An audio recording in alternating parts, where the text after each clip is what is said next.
Okay, let's jump right into this. Welcome to today's explainer. We're actually going to do something a little bit different today.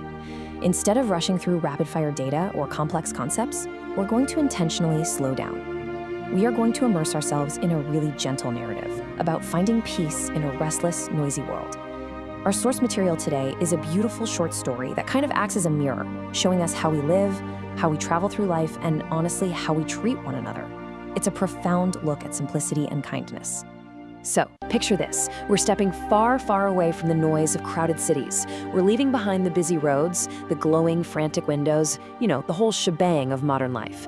Instead, this story takes us to a small, faded white house right beside the sea. Its walls have been totally weathered by years of wind and rain, its wooden windows faded by countless summers. And every single evening, it emits just one single golden light from a window facing the ocean. It's a place of deep, almost unimaginable stillness. Section 1, the quiet house.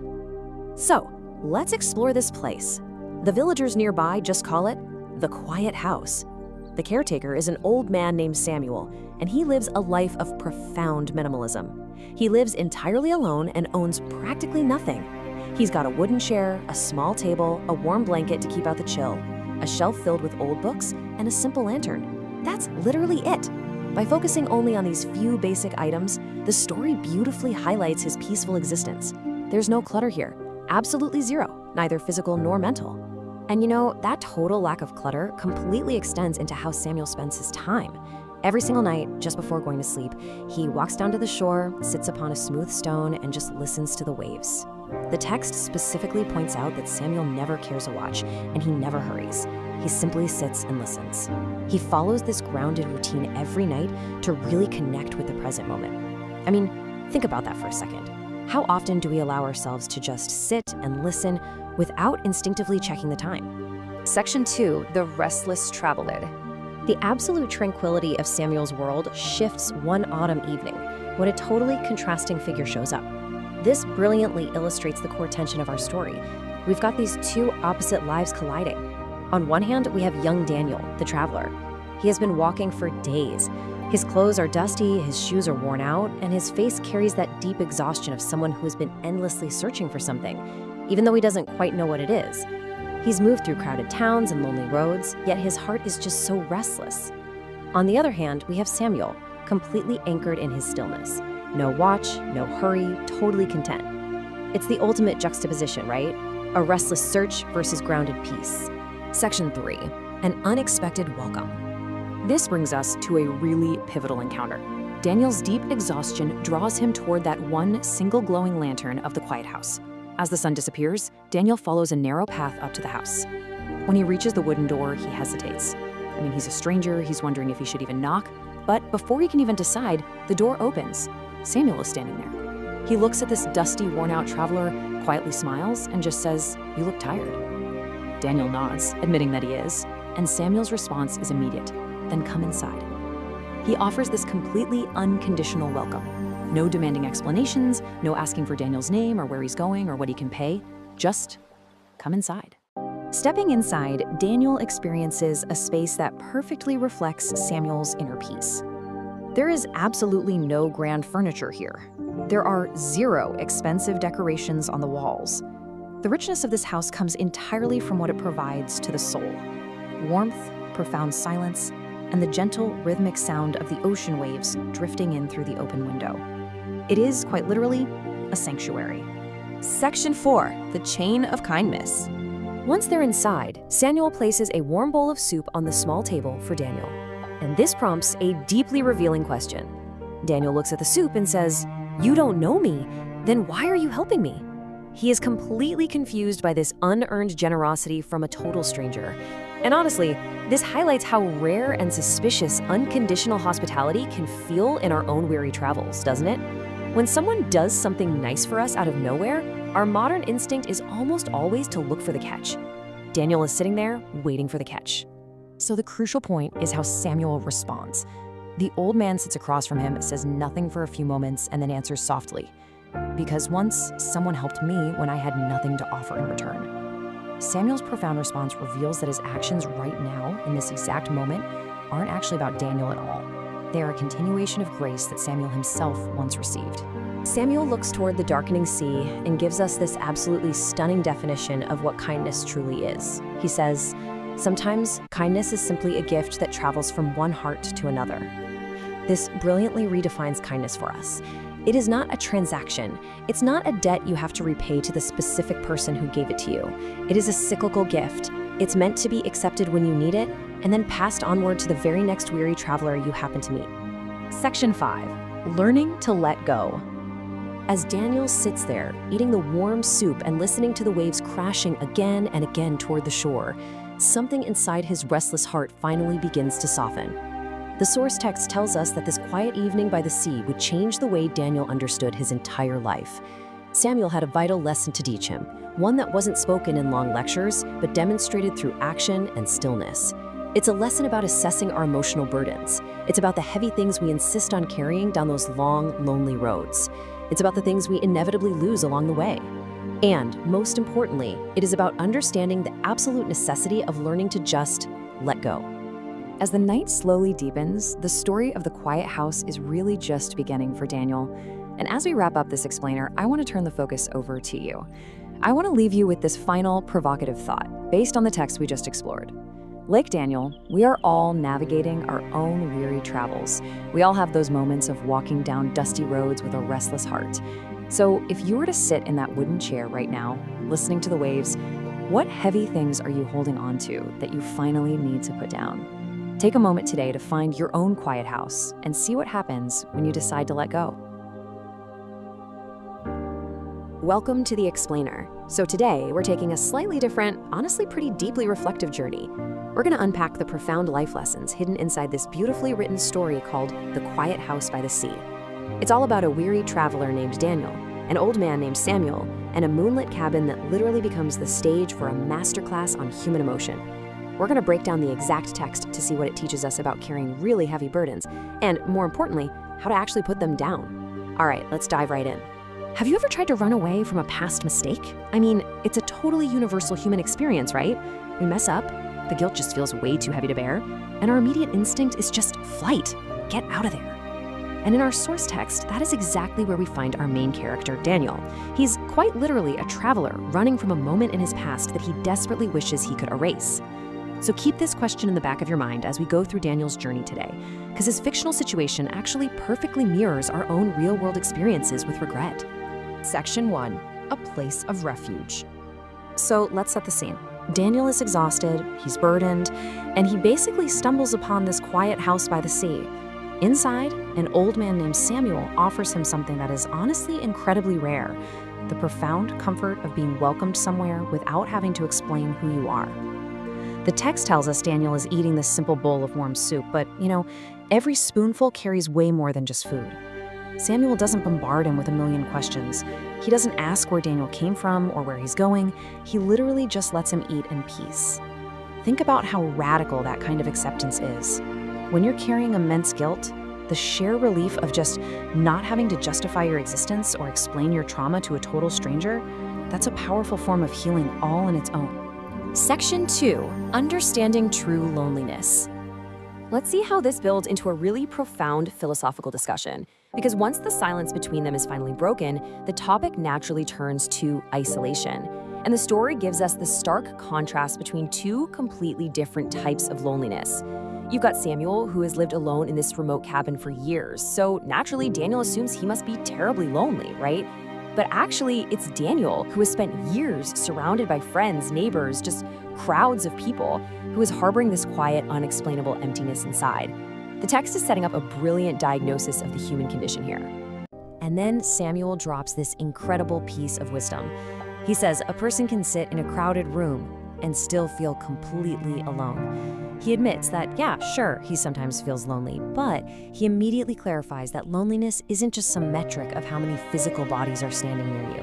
When Daniel hears this, the text says it touches something deep inside him, because it validates that hidden pain he's been carrying despite always being surrounded by society.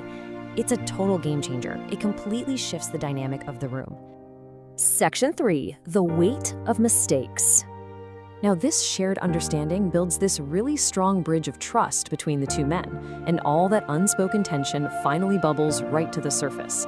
Samuel turns to Daniel and says, "You carry something heavy." How on earth does he know that? Well, he knows just by watching how Daniel looks out the window at the dark ocean. Samuel explains that people who are at peace, they look at the sea and they just see beauty. But people who are carrying pain, they look at the endless ocean and they search for answers.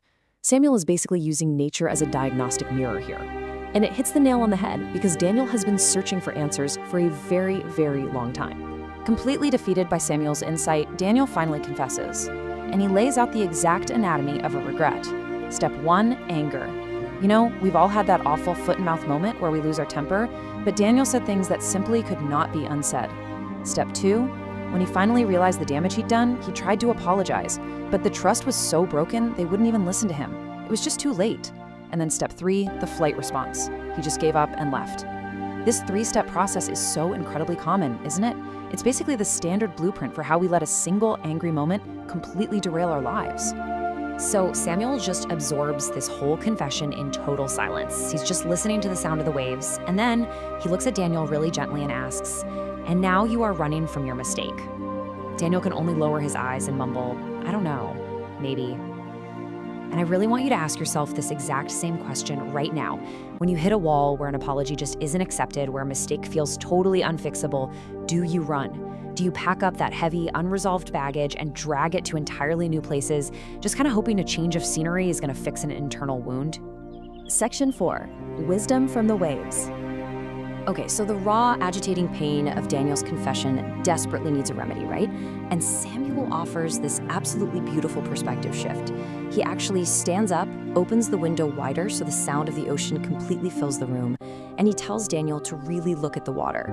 He says every wave reaches the shore, but none of them stay there forever. They come, they touch, and they return. Samuel is comparing those crashing waves to the moments in our lives. Some moments arrive, some moments leave. It's all about the transient, temporary nature of all things. And yes, that includes our deepest suffering and our absolutely worst mistakes. They crash against us for sure, but they aren't meant to stay. And this just brilliantly illustrates a core human flaw when we deal with guilt. We often make our suffering so much greater by trying to hold on to what has already passed. Think about it. The wave has already hit the shore and retreated back into the ocean, but Daniel is out there standing on the beach, desperately trying to grab onto the water. By clinging to that past pain, by constantly, endlessly reliving the moment he lost his temper, Daniel is artificially amplifying his current suffering. The mistake itself is entirely in the past, but the torture, that's entirely in his present. Then Samuel sits back down and delivers what I honestly think is the most powerful line in the entire text. He says, "Regret can teach you, but it should not become your home." Just, wow, what a stunning metaphor. Our past errors are meant to be classrooms. We step inside them, we learn a really harsh lesson about our anger or our pride, and then we are supposed to walk right out the door. But Daniel has unpacked his bags and fully moved into the house of regret. He's literally living there. So how do we actually move out of that house? Well, Samuel gives Daniel a highly actionable 4-point framework. First, learn from your mistakes. Second, take responsibility for them. Don't hide from the reality of what you did. Third, apologize when you can. Now, Daniel tried this and it didn't work, but making the genuine effort is still a mandatory step. And finally, the absolute most crucial step of the whole shebang, especially when the past cannot be fixed, change the person you become because of it. If you literally can't alter the event, you have to alter the trajectory of your character moving forward. That, right there, is how you properly process guilt. As the waves just continue their endless journey outside that quiet house, Daniel finally starts to get it. He didn't travel to the sea to escape his past. He traveled there to learn how to face it. Which leaves us with Samuel's ultimate challenge to Daniel, and honestly, to all of us. You cannot change yesterday, but what kind of person will you become tomorrow? The past is written in ink, guys, but tomorrow is entirely up to you. I highly encourage you to take a screenshot of this, keep it with you, and the very next time you feel the weight of a past mistake dragging you down, ask yourself this exact question. Thank you so much for joining me for this explainer, and I will catch you on the next one. Welcome to This Explainer. Today, we're diving deep into some truly profound life lessons on resilience, the sheer weight of our past, and the incredible power of forgiveness. We're going to be extracting these insights directly from this really atmospheric story called The Quiet House by the Sea. And let me tell you, This isn't just your standard narrative. It's honestly a masterclass in how we as human beings process regret and ultimately figure out how to just move forward. So get comfortable, settle in, and let's explore what it genuinely means to let go. Okay, let's jump right into this. We start our journey by stepping into the shoes of our main character. He's a young traveler named Daniel. Picture him sitting in this dimly lit room, just the soft golden light of a lantern pushing back against the dark, vast ocean outside. Daniel is a guy who is heavily burdened by past mistakes. I mean, so much so that he literally feels a physical weight on his shoulders. He sits across from his wise, older host, Samuel, and asks him a question that kind of strikes at the very core of the human experience. He asks, do you think people can really change? And he's asking this because, looking at his own lingering regrets, he honestly doesn't know if he has it in him to do so. So, that leads us right into section 1, the choice to change. Samuel's response to Daniel's vulnerability is simple, but man, is it profound. He says everyone changes. That's just a given, right? The real question, the active choice you have to make, is figuring out which direction you're going to choose to grow. And he illustrates this brilliantly, using a tree as a metaphor. Think about it. A tree doesn't just become strong overnight. It grows through all kinds of seasons. Sure, it needs the gentle rain and the warm sunlight, absolutely. But it also has to endure the freezing cold and the biting wind. Some seasons are kind, some are incredibly harsh. But the core lesson here, every single season leaves something behind. It adds a new ring to the trunk, it builds resilience. So Daniel's pain, his past mistakes, they aren't the end of his story. They're just one really difficult season that's ultimately contributing to his future strength. Now, what's super interesting here is how this completely redefines a concept we all think we understand: peace. Samuel admits that when he was younger, he totally bought into the idea that a good life meant having absolutely zero problems. He thought peaceful people were just the lucky ones who had never went through any pain. But actually, peace is not the absence of a storm. Not at all. Peace is learning how to remain steady even when that inevitable storm hits. It's an internal anchor, not some magical external shield. As the two men step outside into the night, we hit section 2, wisdom of the waves. So they're standing right at the edge of the water, their footsteps disappearing into the soft sand. And Samuel tells Daniel that he comes down to the ocean every single night just to remind himself that absolutely nothing stays the same. I mean, just visualize it. A wave rushes forward, touches your feet, and then boom, it vanishes. Yesterday's wave, it is completely gone. Tomorrow's wave hasn't even arrived yet. So the only wave that actually matters, the literal only one you can interact with, is the one right in front of you at this exact second. Which brings us to a quote that just perfectly nails the core issue Daniel is battling. Samuel says, most of our suffering comes from living somewhere other than where we are. Wow, let that sink in for a second. We literally manufacture our own suffering. How? By constantly replaying yesterday, obsessing over what we should have done, what we could have said, or by endlessly worrying about tomorrow. And when we do that, we completely forget to just live right now. When Daniel hears this, it totally clicks. He realizes he spent countless nights living everywhere except in the present moment. To help Daniel really process this regret, we transition into section 3, dropping the heavy stone. Down there on the beach, Samuel introduces this highly tangible exercise. It's like a physical representation of Daniel's emotional baggage. He picks up a small stone from the sand and asks Daniel a very simple question: why is this heavy? Daniel states the obvious, right? Because it has weight. But Samuel breaks down the reality of carrying that weight into 3 very distinct steps. Step 1, if you hold that small rock for just 1 minute, it's super easy, no problem. Step 2, hold that exact same stone for an hour, and your arm is definitely gonna get tired. Step 3, try carrying it all day, and it becomes deeply, physically painful. The physical mass of that stone, it never changes. It is the exact same rock. But the longer you hold on to it, the more unbearable the pain gets. So, the absolute crucial takeaway here, and Samuel demonstrates this by gently placing the stone right back onto the sand, is this ultimate truth. The problem is not the weight we carry. It is how long we stubbornly refuse to put it down. Think about it. The crushing burden of our past mistakes, our deep regrets, our perceived failures. The amount of pain they cause is determined 100% by our refusal to just drop them. Hearing this, Daniel finally closes his eyes and tries to imagine what it might actually feel like to forgive himself. Because look, true forgiveness, it isn't amnesia, it's not forgetting, and it definitely isn't pretending the mistake never happened. Actually, scratch that. Doing that is just living in denial. True self-forgiveness means taking a hard look, learning from the mistake, extracting the lesson from that really difficult season, and then finally letting it become part of the past. It's putting that stone down on the sand so you can finally just walk away freely. As dawn starts to break over the sea, we arrive at our final part, Section 4, Becoming Someone New. Samuel tells Daniel that when morning comes, he's gonna have to continue his journey wherever his heart tells him to go. But Daniel hesitates. He confesses he doesn't actually know what he's looking for out there. And Samuel just smiles and offers this massive paradigm shift. He suggests that maybe, just maybe, Daniel doesn't need to find something out there in the world. Perhaps he just needs to become someone. The journey isn't some grand scavenger hunt for a magical destination or external peace. It's an internal transformation. It's about evolving. The night is wrapping up, but the most important part of Daniel's journey, it's literally just beginning. The morning is going to force a choice. And as we wrap up this explainer, I want to leave you to ponder the exact same choice that Daniel is facing as the sun comes up. What heavy stones are you currently lugging around? Are you still holding on to yesterday's waves? And most importantly, will you choose to just return to the life you left behind, or will you put the stone down, learn from the storm, and continue forward as an entirely different person? The choice, as always, is completely up to you. Thanks so much for joining me on this explainer, and I'll catch you next time. All right, let's jump right into this explainer. Today, we're unpacking a genuinely moving literary excerpt from The Quiet House by the Sea. Specifically, we'll be looking closely at part 4 of this story, which dives into some of the absolute heaviest emotions we deal with as humans. Guilt, deep shame, and the quiet and often hidden courage it actually takes to start over.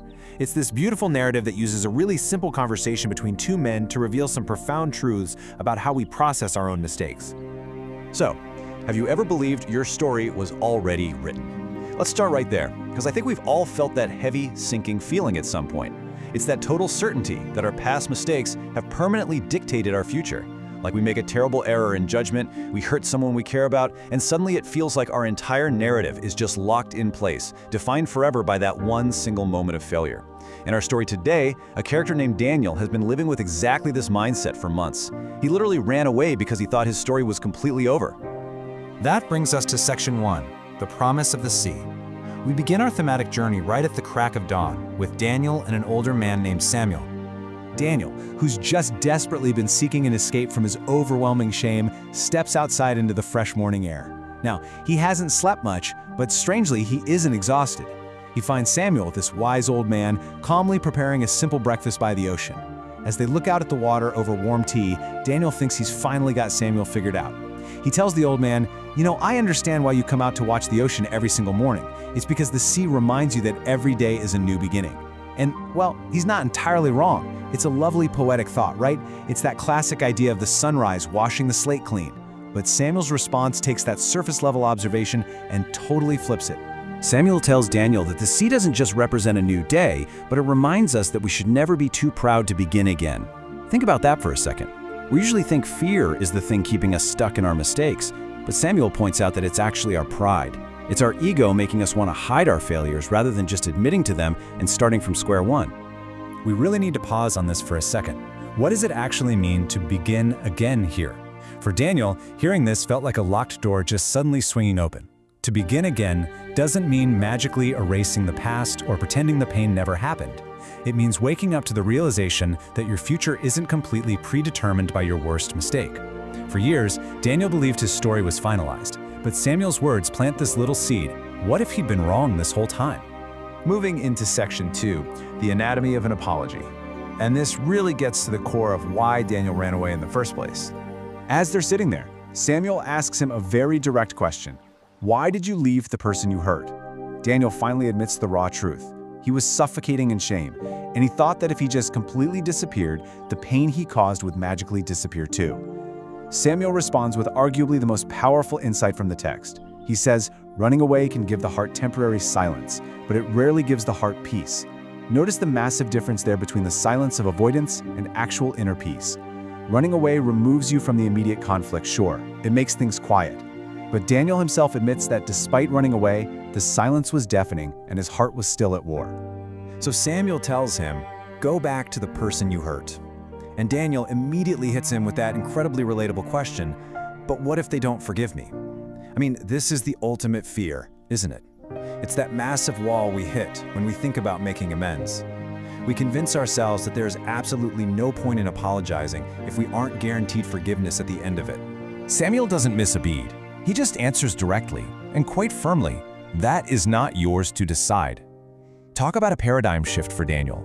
Samuel is brilliantly shifting the focus away from trying to control the outcome, which, let's face it, is impossible, and placing it entirely back onto Daniel's own personal responsibility. He's reminding him that you cannot manipulate someone else's healing process. Forgiveness belongs entirely to the person who was hurt. So here is this highly actionable 4-step framework for making amends, regardless of whether you actually get that forgiveness. First, offer a sincere apology. Second, admit exactly what you did, 0 excuses. Third, accept the consequences of your actions. And fourth, become better. Samuel tells him he has to do all of this, whether they forgive him or not. The focus is purely on doing the right thing for your own integrity, not treating it like some transaction to buy your way out of guilt. This completely flips how we usually think about apologizing. Normally, we treat it like a demand. We say, "I'm sorry," because we want absolution in return. But Samuel argues a true apology is not a demand, it's a gift. You offer it sincerely, and then you step back and give the other person the total freedom to choose what comes next. Hearing this kind of hits Daniel like a ton of bricks. It's a tough but incredibly freeing realization. He realizes he had been waiting for forgiveness before allowing himself to change. He'd put his own personal growth on hold, tying it to someone else's timeline. He was waiting for the wrong thing entirely. You absolutely don't need someone else's permission or their forgiveness to start doing the hard work of becoming a better person right now. Okay, section 3, leaving the burden behind. By now, the village is waking up, the morning breeze is moving through the trees, and Daniel's whole perspective on this quiet house has shifted. It's no longer this place of escape to hide from his failures, it's become a place of preparation. He stands up, finally knowing exactly where he needs to go. But there's one last lingering doubt. He picks up his worn bag, looks at this old lantern hanging by the door, and asks Samuel one final question. He knows he can't take everything with him. The weight of his guilt is just too heavy, so he asks, "Then what should I carry?" When we finally decide to face the past we've been running from, what exactly do we pack for that journey? Samuel looks at him and delivers this beautiful piece of wisdom. Carry the lesson, leave the burden. It sounds so simple, but it's so incredibly difficult to practice, right? You must take the growth, the self-awareness, the understanding with you. That's the lesson. But that paralyzing, suffocating shame, the self-hatred, that is the burden, and you are officially allowed to put it down. You don't need to carry that to be a good person. So Daniel heads out, and what's amazing here is that there's no dramatic movie moment. He turns back, Samuel is standing under the lantern in the sunlight, and they just raise their hands to each other. No massive promises, no cinematic speeches. Because true, lasting change rarely requires a dramatic scene. Sometimes, a new beginning needs nothing more than a quiet decision to just stop running away. This time, Daniel wasn't fleeing. He was finally going home. As we wrap up this explainer, I really want to leave you with this final thought. Look at your own life and the things you might be running from right now. Are you just seeking the temporary silence of avoidance, or are you finally ready to put down that heavy burden of shame, carry the lesson forward, and allow yourself the grace to begin again?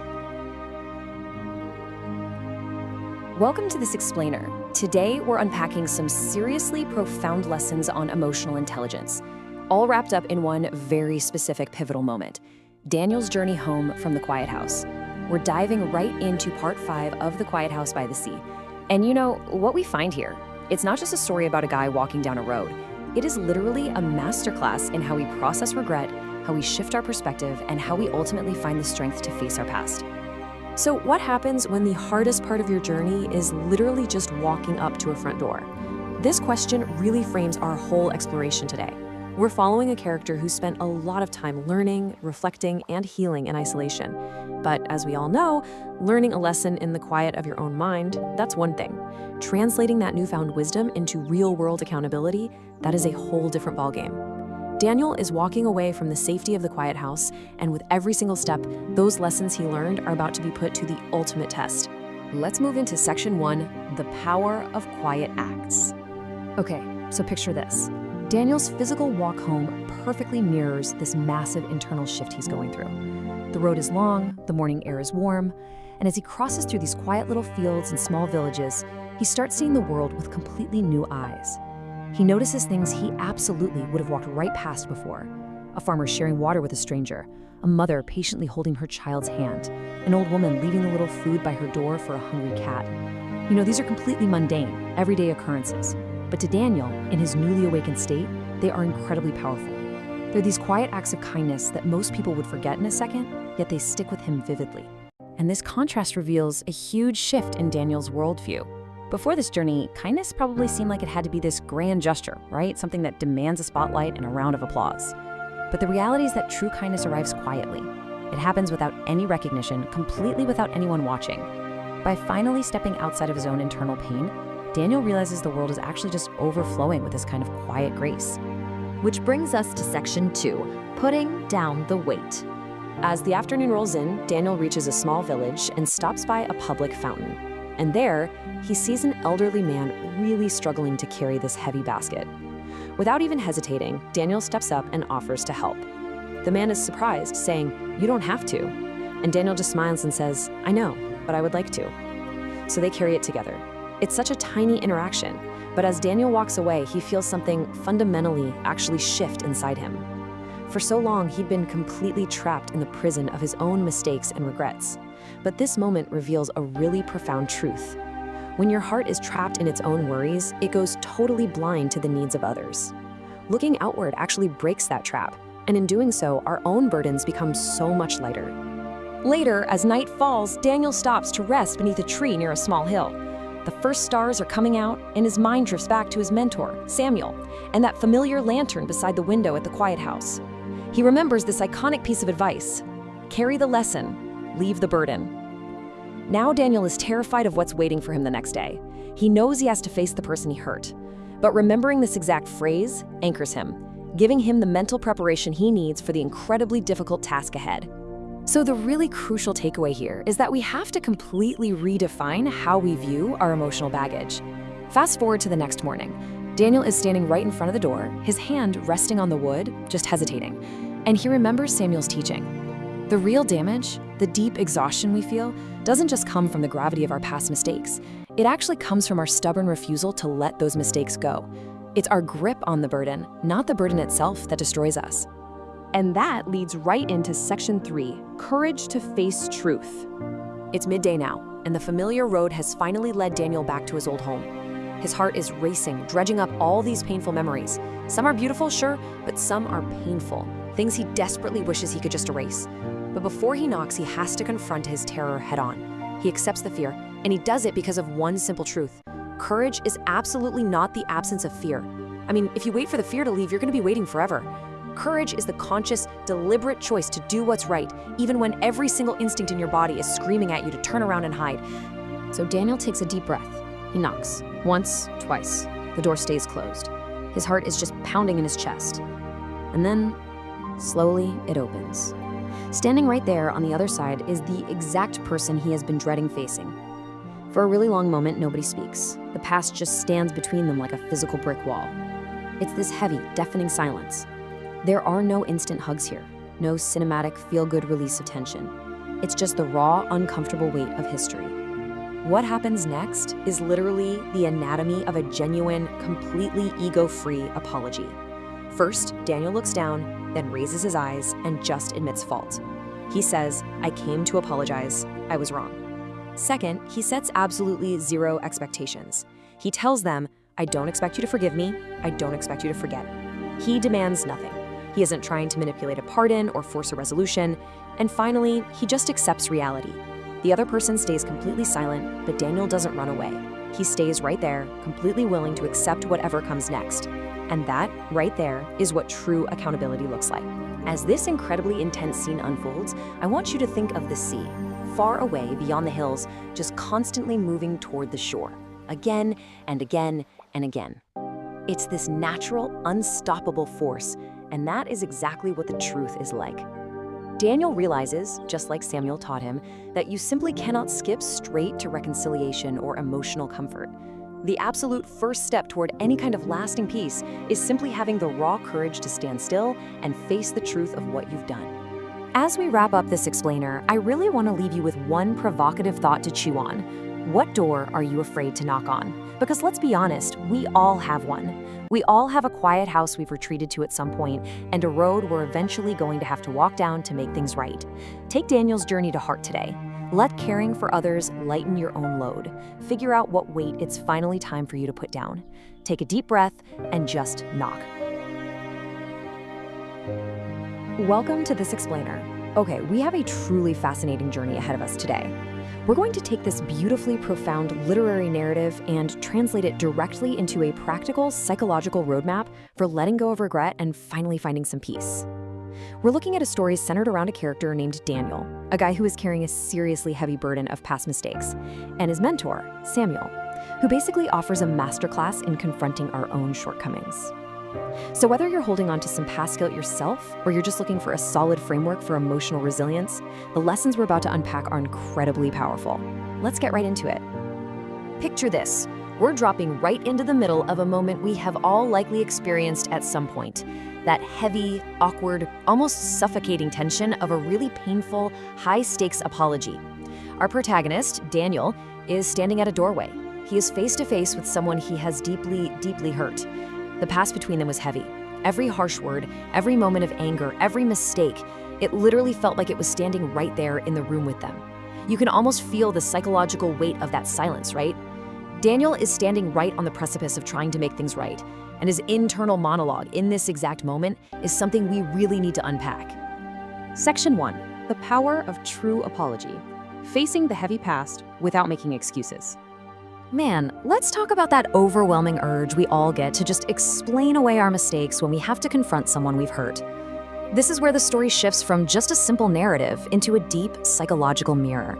It brilliantly illustrates that internal battle between our ego's desperate desire to make excuses and the brave but really uncomfortable simplicity of just admitting fault. You can totally see Daniel's immediate instinct here. He wanted to explain. He wanted to tell his side of the story. He wanted to say, hey, I was tired, I was afraid, I didn't mean to cause so much pain. And honestly, that is just human nature. When we're backed into a corner by our own mistakes, we want to soften the blow. We always want to add a but to our apology. But instead, completely silencing his defensive ego, Daniel simply said, because I was wrong. This right here completely redefines what an apology actually is. Standing in that doorway, Daniel remembers the wisdom of his mentor, Samuel. An apology is not a speech about why you are wrong. It is an acceptance of what you had done. Think about how much of a paradigm shift that is. True apologies don't require context, they don't need background information, and they definitely don't require defense mechanisms. By channeling Samuel's wisdom, Daniel strips away all that defensive speech and turns his apology into a pure, unadulterated act of acceptance. So let's just lean into the heavy silence of that room for a second. Daniel has stayed quiet. He's totally resisted the urge to justify his past actions. And finally, the person he hurt breaks that unbearable quiet with a piercing, emotionally loaded question. Why did you come back? This is the moment of truth. This is where Daniel's resolve to follow his mentor's framework is truly put to the test. Daniel just takes a slow breath and delivers this completely stripped down response. Because I was wrong. That's it. No qualifiers, no trailing sentences. He goes on to say that he realizes he absolutely cannot erase the hurt, and he fully acknowledges that this person may never trust him again. Notice he doesn't ask for forgiveness, and he doesn't beg to be welcomed back. This shows a massive leap in emotional maturity. A true apology doesn't demand immediate forgiveness, it just offers absolute honesty. All right, Section 2, doing the right thing, accepting the uncontrollable outcomes of our actions. As we move into the next phase of this journey, Daniel acknowledges a really hard truth here. He tells the person, I cannot change what happened, but I can change what happens next. You know, doing the right thing doesn't always look like a Hollywood movie ending. In the story, there is no grand celebration after he says this. No magical words just erase the past. The person simply opens the door a little wider and says, come inside. Daniel learns right then and there that doing the right thing doesn't magically guarantee the result we hope for. It doesn't mean instant reconciliation or erased pain, but it remains the absolute right thing to do. Healing doesn't begin with forgetting or pretending. It begins with honesty, patience, and the willingness to simply begin again. Moving on to Section 3, carry the lesson, processing grief and the quiet wisdom left behind. Years later, the narrative jumps forward. Daniel actually returns to the village by the sea to visit his mentor, Samuel, only to find the quiet house completely empty. Samuel has passed away after a long, meaningful life. Sitting out by the quiet ocean on the exact same smooth stone where they used to talk, Daniel remembers his mentor's final words: carry the lesson, leave the burden. It's at this moment, just watching the waves come and go, that Daniel truly understands the profound difference between uselessly holding on to guilt, which is the burden, and actively retaining the wisdom, which is the lesson. We are all so prone to carrying the heavy, agonizing burden of our past mistakes, right? We just drag them around with us every single day. Samuel's wisdom is a mandate to extract the value from our failures and just leave that heavy emotional baggage behind. And the crucial takeaway here is that Samuel wasn't telling him to just run away from his problems or escape into denial. Actually, looking back, Daniel realizes Samuel left him with a highly practical framework for facing life head-on. Step 1, accept responsibility, just exactly like Daniel did at the doorway. Step 2, forgive. Step 3, let go of that burden. Step 4, give without expecting anything in return. Remember, Daniel apologized without demanding forgiveness. And step 5, live one day at a time. It is a perfect, actionable sequence for emotional regulation. Section 4, choosing who we become. The incredible power of daily reinvention. Look, we can't choose everything that happens to us. We can't rewrite yesterday, and as Daniel learned, we absolutely cannot control how other people are going to react to us. But we can control our daily choices and tap into the power of constant reinvention. We are totally empowered to stack these daily choices. The text reminds us that we consciously decide exactly what kind of person we become. We can choose kindness, even when literally no one is watching. We can choose patience, especially when life isn't moving at our desired pace. We can choose forgiveness when holding on to anger just feels so much easier and more justified. And perhaps most importantly, we can choose to begin again, even after we've made some massive mistakes. You do not need a perfect life. You just need the willingness to make these choices day after day. Which brings us to Section 5, letting go of yesterday, a meditative guide to finding peace within. Let's kind of soften our focus here for a minute. I want to shift from Daniel's specific story directly to you, the viewer, and whatever heavy heart you might be carrying right now as you watch this explainer. If you're carrying regret or anxiously worrying about tomorrow, this next part is especially for you. Think of that old house by the sea and the steady rhythm of the ocean. The waves never carry yesterday back to the shore. They simply return again and again and begin anew. What a beautiful metaphor. The ocean's rhythm teaches us that the past fundamentally belongs in the past. It physically cannot be brought back to today's shores. Every single wave that crashes is a completely fresh start. Because of that reality, the text invites you to just take a slow breath. Let today's worries rest.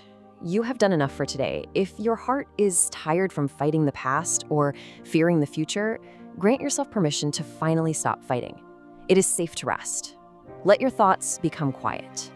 And then understand that tomorrow will arrive precisely when it is ready. You can't rush it. But when it does arrive, it offers you another completely clean slate. It gives you another chance to choose kindness, to choose patience, to choose courage, and to choose peace. You wake wisely by leaving the burden of yesterday behind and only bringing the lesson forward into the new light of day. As we wrap up this explainer, the story leaves us with this incredible image of a lantern glowing softly at the quiet house by the sea, a small light in a very large world to remind us which direction to walk. We don't need a life without mistakes, we just need that guiding light. So I want to leave you with this provocative question to reflect upon as you prepare to begin again. If a single small lantern can light the way in a very large world, what small light of kindness will you choose to carry into tomorrow? Really think about that. Carry the lesson, leave the burden, and we will catch you next time.